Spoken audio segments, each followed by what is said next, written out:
الحمدللہ رب العالمین والصلاة والسلام علی سید الانبیاء والمرسلین اما بعد اعوذ باللہ من الشیطان الرجیم بسم اللہ الرحمن الرحیم انہ لقول فصل وما هو بالہزل صدق اللہ العظیم اللہم صلی وسلم علی نبینا محمد رب اشرح لی صدری ویسر لی امری واحلل عقدۃ من لسانی یفقہوا قولی واجعل لی وزیرا من اہلی آمین یا رب العالمین۔ السلام علیکم ورحمۃ اللہ وبرکاتہ۔ قرآن حکیم میں آخری پارے میں سورہ طارق ہے۔ اللہ تعالیٰ نے سورہ طارق کی آیت نمبر 13 اور 14 میں ارشاد فرمایا انہ لقول فصل وما هو بالہزل، بے شک یہ قرآن فیصلہ کن کلام ہے اور کوئی بیکار شے نہیں ہے۔ ہمارے اردو کے محاورے میں کہیں گے ہمارے لیے کیا ہے یہ زندگی موت کا مسئلہ، انگلش میں کہتے ہیں نا it's a matter of life and death. Allah فرما رہا ہے سورہ طارق کی آیت نمبر 13 میں انہ لقول فصل، بے شک Quran it's a matter of life and death for you, یہ ایک فیصلہ کن کلام ہے، ڈیسائسو ورڈ ہے۔ رسول اللہ صلی اللہ علیہ وسلم نے فرمایا، مسلم شریف کی روایت ہے، اللہ اس قرآن کریم کی بدولت قوموں کو عروج عطا فرمائے گا اور اس کو ترک کر دینے کی وجہ سے قوموں کو ذلیل اور رسوا کر دے گا۔ اقبال نے کہا تھا وہ زمانے میں معزز سے مسلمان ہو کر اور تم خوار ہوئے تارک قرآن ہو کر۔ آج اس امت کی ذلت کی بہت بڑی وجہ قرآن حکیم کو فراموش کر دیا جانا ہے۔ چلیں یہ تو دنیا ہے، گزر جائے گی، بہرحال اصل تو آخرت ہے۔ وہابی قرآن ڈیسائسو ورڈ ہوگا۔ مسلم شریف کی ایک اور روایت میں رسول اکرم صلی اللہ علیہ وآلہ وسلم نے فرمایا القرآن حجت لک او علیک، یہ قرآن تمہاری حق میں سفارش کرے گا یا تمہارے خلاف شکایت لے کر کھڑا ہو جائے گا۔ ذرا توجہ سے سنیں، قرآن شکایت لے کر کھڑا ہو جائے تو کیا حشر ہوگا بندے کا۔ اللہ کرے کہ قرآن ہمارے حق میں سفارش کرنے والا، شفاعت کرنے والا ہو جائے۔ تو انہ لقول فصل، سورہ طارق کی آیت نمبر 13، بے شک یہ قرآن ایک فیصلہ کن کلام ہے، ڈیسائسو ورڈ ہے، حتمی بات ہے، دو ٹوک بات ہے، زندگی موت کا معاملہ ہے۔ اس امت کا عروج و زوال قرآن پاک کے ساتھ وابستہ، اور اس امت کے ایک ایک فرد کے بارے میں آخرت کا معاملہ کیا ہے، یا تو تمہارے حق میں سفارش کرے گا یا تمہارے خلاف شکایت کرے گا۔ ہم کیا کر رہے ہیں قرآن پاک کے ساتھ؟ ہم کیا کر رہے ہیں قرآن پاک کے ساتھ؟ اپنے حق میں سفارش کرنے والا بنا رہے ہیں یا معاذ اللہ شکایت کرنے والا؟ کیا ایسا کریں کہ یہ ہمارے حق میں سفارش کرنے والا ہو جائے؟ تو ہمارے استاد ڈاکٹر اسرار احمد صاحب رحمۃ اللہ علیہ، ان کا ایک بہت ہی پیارا کتابچہ ہے مسلمانوں پر قرآن مجید کے حقوق، کبھی پڑھیے گا۔ بہرحال اس میں 5 حقوق انہوں نے قرآن پاک کے بیان کیے۔ آئیے مختصر میں آپ کے سامنے رکھ دیتا ہوں۔ نمبر 1 ایمان، نمبر 2 تلاوت، نمبر 3 سمجھنا، نمبر 4 عمل کرنا، اور نمبر 5 اس کے پیغام کو پہنچانا۔ دوبارہ ریپیٹ کر لیتے ہیں، ایمان، تلاوت، فہم، انڈرسٹینڈنگ، عمل، تبلیغ۔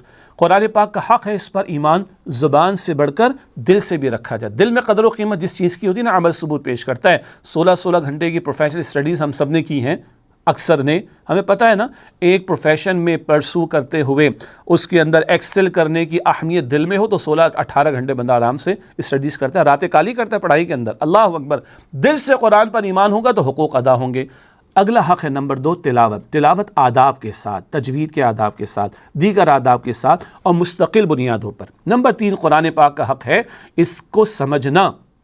جارج برنارڈ شاہ نے کہا تھا when I read the Holy Quran there is no better book than the Holy Quran in the world۔ آگے کہتا ہے when I see the Muslims there is no worse nation than the Muslims in the world۔ Bernard Shaw کہتے ہیں جب میں مسلمانوں کو دیکھتا، میں جب قرآن کو دیکھتا ہوں اس سے بہترین کوئی کتاب نہیں، اور جب مسلمانوں کو دیکھتا ہوں اس سے بدترین کوئی قوم نہیں۔ بغیر سمجھے پڑھے جا رہے ہیں، بغیر سمجھے تلاوت کا ثواب ملتا ہے، ہم قائل ہیں۔ اور بھائی ہدایت کی کتاب ہے، اللہ پوچھے گا نہیں۔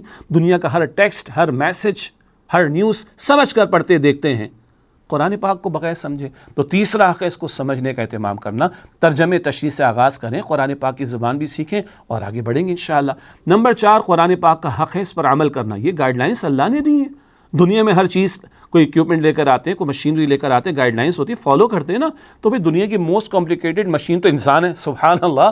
خالق نے یہ مینول دیا ہے، ہدایت گائیڈنس دی ہے، فالو کرنا ہے۔ اچھا، ایک ہے فوراً عمل کرنا اپنی انفرادی زندگی میں، نماز ادا کرو، سود کو چھوڑ دو، زکوٰۃ ادا کرو، جھوٹ کو چھوڑ دو، اینڈ سو آن۔ ایک اجتماعی معاملات میں، اسٹیٹ کی سطح پر، ریاست کی سطح پر، حکومت کی سطح پر، عدالت کی سطح پر اللہ کے احکامات کے مطابق فیصلے اور اللہ کے احکامات کا نفاذ، اس کی جد و جہد کرنا آج یہ ہمارا فرض ہے۔ ختم نبوت کے بعد یہ ہمارے کاندھوں پر ذمہ داری ہے۔ اور پانچواں قرآن پاک کا ہے، اس کے پیغام کو دوسروں تک پہنچانا، اس کی تبلیغ کرنا۔ ختم نبوت ہو گئی نا، رسول اکرم صلی اللہ علیہ وسلم اللہ کے آخری رسول ہیں، تو اب ہماری ذمہ داری ہے کہ اس پیغام کو دوسروں تک پہنچانے کی کوشش کریں۔ یہ 5 حقوق ہیں ہر مسلمان پر، اس کی استعداد اور کیپیسٹی کے مطابق عائد ہوتے ہیں۔ قرآن پاک پر ایمان، قرآن پاک کی تلاوت، قرآن پاک کو سمجھنا، قرآن پاک پر عمل اور اس کے احکام کے نفاذ کی جد و جہد، اور اس کے پیغام کو دوسروں تک پہنچانا۔ یہ کریں گے تو اس دنیا میں اس امت کو عروج ملے گا انشاءاللہ۔ یہ کریں گے تو کل قرآن ہمارے حق میں سفارش کرنے والا ہوگا، نہ کہ شکایت کرنے والا۔ اللہ فرما رہا ہے انہ لقول فصل، یہ قرآن پاک فیصلہ کن کلام ہے۔ وما ہوا بالہزل، کوئی ہزل، کوئی بیکار شے نہیں ہے، ورتھ لیس شے نہیں ہے جس کو نظر انداز کر دیا جائے، اگنور کر دیا جائے، بھلا دیا جائے، پس سے پش ڈال دیا جائے، جس کے لیے محنت نہ کی جائے، جس کے لیے صلاحیتوں کو نہ کھپایا جائے۔ نہ نہ نہ نہ، سب سے بڑھ کر آپ کی میری صلاحیتیں اس قرآن پاک کے لیے لگنی چاہیے۔ پھر حضور نے فرمایا صلی اللہ علیہ وسلم خیرکم من تعلم القرآن وعلمہ، بخاری شریف کی حدیث، تم میں سے بہترین وہ لوگ ہیں جو قرآن حکیم سیکھیں اور دوسروں کو سکھائیں۔ اللہ انہی لوگوں میں ہم سب کو شامل فرمائے، آمین یا رب العالمین۔ وآخر دعوانا ان الحمد للہ رب العالمین، والسلام علیکم ورحمۃ اللہ وبرکاتہ۔